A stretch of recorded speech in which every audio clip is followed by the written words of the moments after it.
Hi, I'm Kerry Padrick. Thank you for joining us for Eye on St. Lucie. Children are precious, and our youngest learners are so impressionable. As a community, we work together to nurture and to educate, to support and to guide.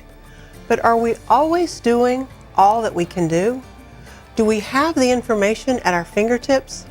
Today, our guest, Miss Carol Hilson, will help give us some of the tips and resources to make sure that we are doing our very best when it comes to nurturing, educating, supporting, and guiding our youngest learners.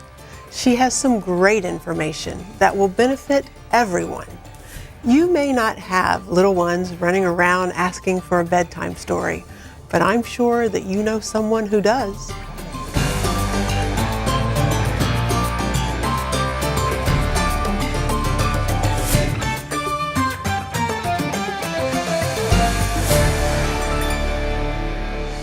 Well, Carol Hilson, we are so very happy to have you here today. We've talked about early childhood many times on previous shows. It's so important that we get our children off to a very positive start.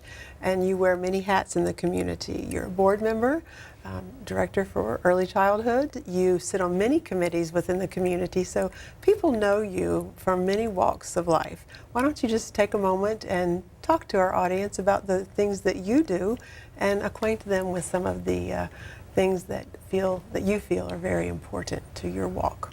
Thanks for having me today. I'm really excited, very passionate about early childhood and every part of it. I think that the years between newborn and 3 we find are very formative years, and it's not just about how we educate our children, it's also how we feed our children to make sure that every calorie is an important calorie, because this all leads into our children's performance in the classroom, eventually into the kindergarten experience, voluntary pre-K experience. So I've been on the school board for 16 years. I've also been the director at Community United Methodist Church Preschool for 31 years. It's hard to believe. And I deal with children 1 through 5. And I'm very pleased to say I have occupational and speech therapy on site, because that's been a passion of mine for years, to do the early intervention, because we find that children that do not have early intervention and go on to kindergarten sometimes lack the knowledge they should have and the abilities that they should have. So that's, actually both my jobs kind of tie in together. I also do the USDA food program, which our school system does, and I'm very active in working with the school health nurses, the SHAC committee, which is our school advisory of nurses in the school system. And we investigate the morbidly obese and the type 2 diabetes and the different things that come with improper eating with children. And it starts young. So basically, I would say that the health and the welfare of the children, especially early childhood, will feed in later on into actual grades. When we say that we want our children to perform well in school and do testing and reach the highest level of education, it starts very early. And actually, it starts before children are born, because we know even prenatal, we have to help our moms be prepared and eat well and take care of themselves. Well, as we hear in some of the things you've just said, you've worked with early childhood education your entire career, and you certainly are a staunch advocate for early childhood education, quality early childhood education. Yes. What are some of the things that you consider your career highlights when it comes to early childhood education? There are so many things that I'm thankful for, the experiences that I've had. I've had children that have not been successful in other preschools, and I've been able to help the family, because I look at it as a village mentality. We're not just helping that child, we're actually helping that family and giving children what they need. Many of our children have issues with ADD, ADHD, different things that keep them from reaching their potential. And one thing that I think is very important, and my center is a Gold Seal accredited center, I think small ratio of teacher to children is important, but also giving parents the support that they need if their child does need therapy. Many times I'll refer children to the Fiddlers program through the St. Lucie County School Board, we have an opportunity for parents to take their children and have testing done. A variety of tests are done to give the parent an understanding of what help that particular child needs.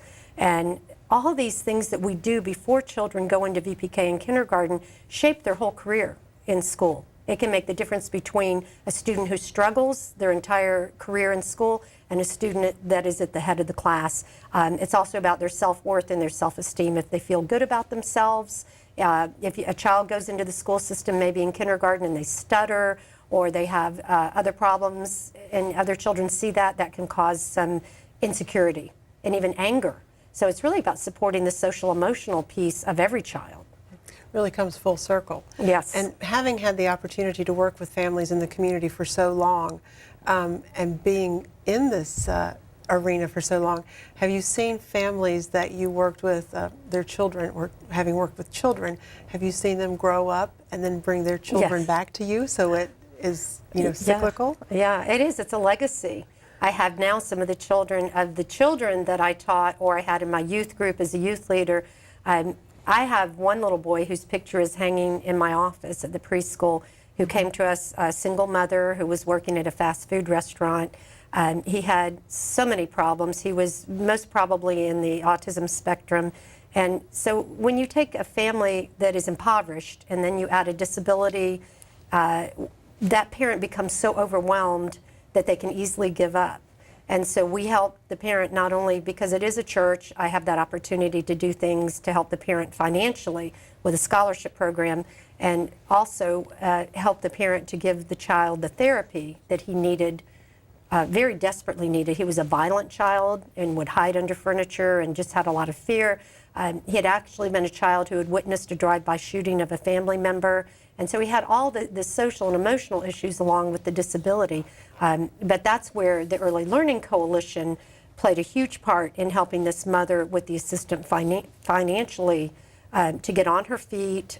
We worked with scholarships, of course, but the Early Learning Coalition has just done miracles in fighting for children. And I believe for every $11 they invest in each child, there's a huge return. I think it's something like for every $11 they have $22 in return or something like that. So every dollar that we put in preemptively before a child goes into the school system comes back to us. And sometimes I think our legislators do not understand the importance of early childhood, and if we don't pay for it now, we're going to pay for it later, and we're going to pay a lot more. So I'm a big advocate for the Early Learning Coalition and early intervention. And I think that's something that is very important because many people may not understand or they hear the word test, or you're going to test a child, Right. and why are you testing children at such an early age? It is important that we look at what is going on developmentally early in a child's life, because like you said, when we can catch things early on and intervene early before that formal education begins, we are in such a better state to address those needs. So many people may not understand where the resources are or the importance of it. Can you help guide people where to go? Sure. You mentioned the Early Learning Coalition. Right. And Fiddlers. And Fiddlers. What are some of the other avenues people can take?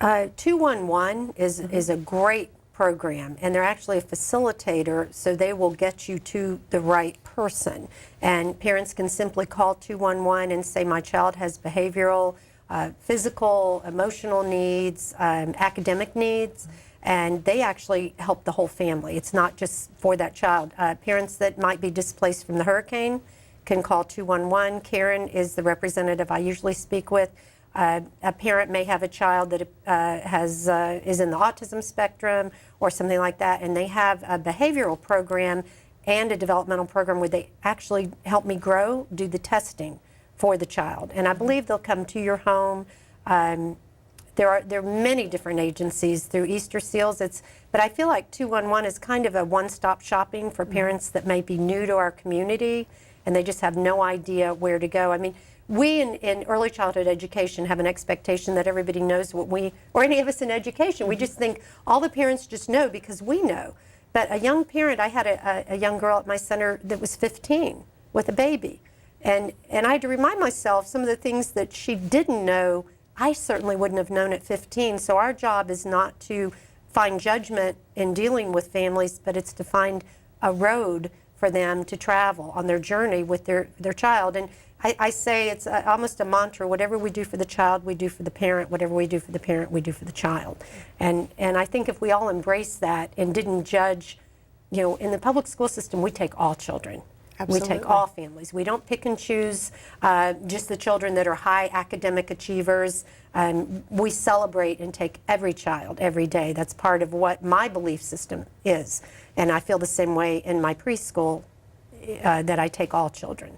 I have some parameters. Children that are violent, we have to be very careful. And there's an organization called Help Me Behave, which is through Easter Seals, and that is free. And parents can call Help Me Behave and say, I have a child that has acting out issues, hurting other children, sometimes hurting themselves. We have children that might burn themselves or cut themselves. These are very serious issues. We have New Horizons that has a pediatric wing, and they will help with children. So just trying to give parents an opportunity just to call 211. Maybe it's a little bit easier. Because there are many agencies, but tracking down the right one for your child, this agency can help you to do that.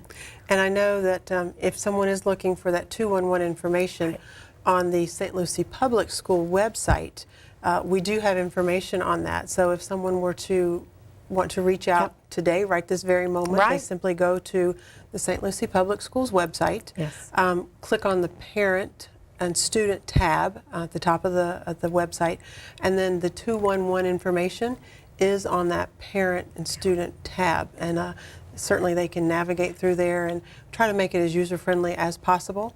But we try to help as well in putting that resource information out there. And you're right, 211 is fabulous.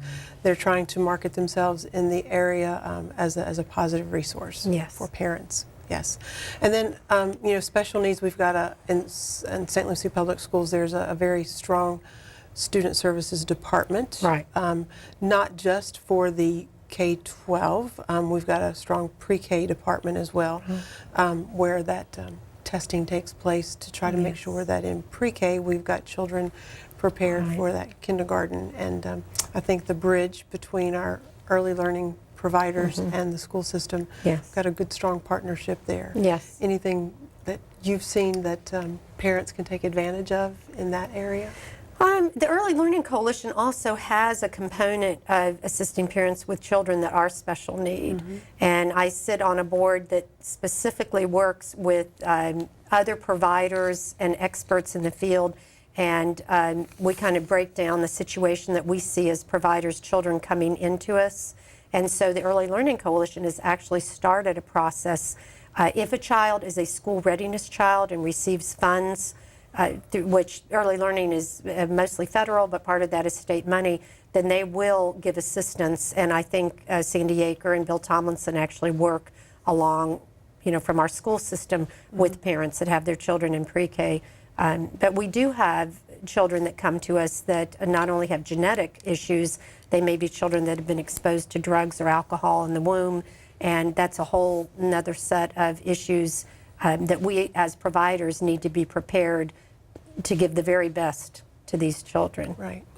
And then of course, we try to make sure that there's a level playing field, making sure that all children are getting off on the right foot with the various programs that are available. And you mentioned you sit on so many boards, and our community is definitely dedicated to making sure that we don't neglect the needs of children, and whether it's food insecurities that they have, or there's other economic barriers. We've got a lot of services out there. So the economic barriers shouldn't be something that stand in the way of a child's education. And if needs exist, we just need to reach out. And so bottom line is, if there's a need, shout out that there's that we need something, and there's plenty of people out there that can provide a service. So let's shift gears and talk about some of the health concerns and things that we can do in order to help our children be successful from a nutritional Right. standpoint, because that's just as important Yes. whenever we're looking at a child's developmental needs. Yes. And November is a month that we call attention to diabetes awareness. And Yes. so let me know a little bit about what we're doing Okay. to help prevent that. One of the things we actually are doing in the school system through the SHAC, which is our school nurses, they do the body mass index and they check for the obesity in young children and the type 2 diabetes, which at one point was epidemic. And I think we've been able to assist with that. But we find that children that start out young with obesity issue have a very high chance of developing type 2 diabetes. And I think many people don't realize, they just hear, oh, diabetes, I'll take some insulin. But the danger with that attitude is that it does damage to internal organs. It really is a very, very serious disease.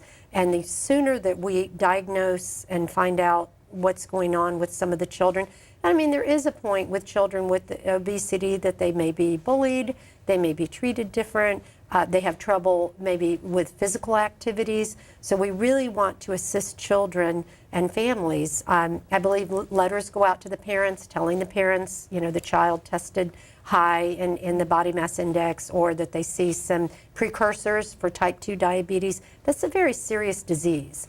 And so our nurses do a wonderful job in our school system. We have different programs where students can come in and learn about the nutrition and about their health in our high schools. And also our staff. I would say that I think we do a wonderful job at the school board in educating and helping our staff through our wellness program, because we want healthy teachers and bus drivers and every staff member to be healthy in teaching and working and reaching out to our children. And we've seen many cases where the teachers will encourage the children to do a walking path, and the children actually, and especially our teenagers, they watch what the teachers are eating and their lifestyle. So we are a role model in every way. We are all the role model that children see. Sometimes we're the best role model that our students might see. So, but we do have the gardens in many of our schools, Yes. which we know is a great skill when students learn, they measure. It's a math skill, it's a historical skill, you can weave everything into a garden where students can, it's just a great learning vehicle. And we find that children and actually teenagers are more apt to eat vegetables and fruits that they grow than that they may buy in a grocery store. So it's a very vested interest, where it's just a great learning ability that we have in the school system. So I really applaud our schools in doing the garden program. Well, I know I've also seen over the years, and not just the recent years, but over several years, our lunch menus have morphed Yes. to a much more nutritious menu, being very conscious of the fruits and vegetables that are on the serving trays. And we do have the farm to table opportunities within our school district, and our food service team is just phenomenal with making sure that children are given very, very positive choices on the menus. It's something that I think we're very proud of. And then in our culinary departments at the high schools, they serve meals that are nutritionally balanced, and they learn everything as well, because as they move on to careers in culinary, they need to be able to shape the lives of people that they are working with as well. They go on to, work for athletic teams and others, and nutritional awareness is something that is key to their performing at high levels too in their careers. So everything is very, very important. Legislatively, we make sure that children are up and moving in the school system as far as exercise and the amount of activity they have throughout the day. Which then brings us to some other things. Legislative. I know that you're very aware of things going on legislatively as a school board member. Anything on the horizon that we need to be aware of? Well, I've been very active in inviting our legislators to come to our little preschool, and I've actually had Senator Negron visit last year, which I had Patrick Murphy visit. I've had Larry Lee, and Larry Lee, who's our representative, and I talked at length about the expansion of Medicaid. because I'm very conscious of our children that do have Medicaid are slipping between the cracks, because unfortunately when they privatized Medicaid, it meant many children would have to travel out of county for medical assistance. And I think because Larry Lee is an insurance agent, he understood that clearly. He met with the therapists, occupational speech therapists at my center, and we talked in general. I mean, everything that affects the preschool affects our children in the school system. We're kind of a microcosm of what's going on in our school system, and it's imperative that our legislators look at Medicaid and addressing the need, because we do have children that aren't getting the services. Unfortunately, many private insurance companies will not pay for therapy for children that aren't in the school system. Of course, in the school system, we have therapists that serve these children, but when you think of the amount of children before they go to school, are young children, if the parents cannot afford it, then these children are not getting the occupational speech therapy, physical therapy, and then they come to us in the school system, and they may have great need that wasn't addressed when they were younger.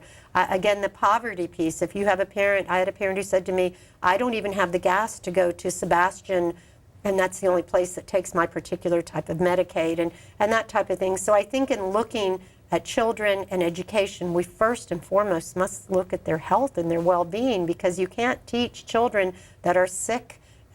Is very difficult, or children that are hungry, and that's why we've supported our children with making sure they have good, nutritious food so that we can educate them. And I think sometimes our legislators lose sight of the children that we work with and how important it is.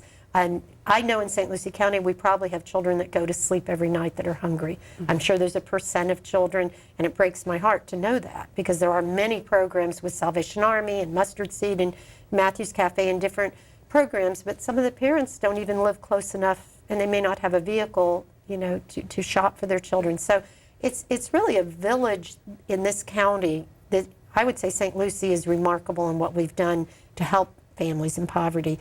But everything is important in dealing with children. There's not one, safety, security, nutrition, education, all these things have to work together to make sure that every child is prepared. And we hope, our focus is graduation day, when these students graduate from high school and we prepared them for their next level of education. And it starts very young. If we wait till middle school to decide we're going to help children with health and nutrition, then we've missed a valid area to intervene in. Right. So, one of the things that you were discussing when you were talking about medical needs for children, when we talk about medical needs, that includes dental health care as well. Yes. And Yes. sometimes that bypasses people's awareness, because Correct. dental needs are just as important as, when people talk about medical checkups. Yes. A child's healthy dental care Sure. is vital, because if you've got Yes. an abscessed tooth or something, Yes. that is a distractor to one's educational experiences. And teaching a child how to brush their teeth and have a Yes. clean, healthy mouth is so important. And at those very, very tender young ages, we've got to teach those habits early. Yes. And that's something that we can all do. What do you do? You may not have someone who's young and running around in your home, but someone who does, or you've got someone who's asking for help. And if you have the means and the resource and the knowledge, we can all reach out and help someone. There's a means by which we can be a valuable neighbor, a valuable resource to someone in need. And I think that's important. And you continue talking about how we can be supportive for each other in this community. So who knows what our gift is? There's something that we can each do. Yes. So we have a pediatric dental committee that runs through our health. It's like a branch of our health department nurses, and I've sat on that committee where we do talk about making sure every student has a toothbrush and toothpaste, and they go into the school system and check some of our younger children. And I was very surprised. The dental hygienist that is in this group showed us pictures from Haiti of children's teeth that were much better than the teeth of the children in Florida or the United States, because they don't, of course, they can't afford candy and sugar and all the prepackaged foods and so forth. So it is a huge issue. And as you say, an abscess can actually cause a death in a child. I mean, it can actually go to the brain, and they discuss the seriousness of it. It's time missed from school. It's pain. It's children are maybe embarrassed if they have teeth that are missing, the Kerry syndrome, because sometimes parents put things in bottles besides milk. And if a parent doesn't know, you don't put Coke in a baby bottle. And yet a lot of what they do is educating parents and helping them to understand babies can't go to sleep with bottles in their mouth because even milk can decay the teeth. So everything seems to stem back to educating and not condemning. I see so much of people saying, well, if that parent, why don't they do this or that? Sometimes parents don't know. They may not have been parented. And so we're asking, and this is why it's so important when we ask people to do things within a particular realm that we think is correct, we need to arm them with education and help them not push them further down. And so I think, that is how change happens, is by encouraging each other and loving each other and saying, I know you could do better and here are the tools to help you. Right. Children are definitely our most precious resource. Yes. They are our future. And we can all work together to make sure that that future is very bright and healthy and intelligent. Yes. Because they can grow to be so much more, and who knows what that new horizon brings. Yes. There's things out there that we haven't even thought of yet. As I heard said recently, what I want for all the children in the county are the same things I want for my own children. Absolutely. And so we have to remember what we want or wanted for our own children, I want for all the children. Well, we do thank you for everything that you have done. I know that you've made such a difference in so many people's lives, and thank you for sharing some of the tools and resources today, and we look forward to having you on our show again. And I look forward to what tomorrow brings and what you have to share in the coming days. So thank you so much for being with us today. All right. I'm Kerry Padrick, and this is WLX TV. On behalf of the station's team, I'd like to thank you for joining us today. That's all for the show, but we invite you to follow us, like us, and watch us on our social media outlets. And as always, keep your eye on St. Lucie.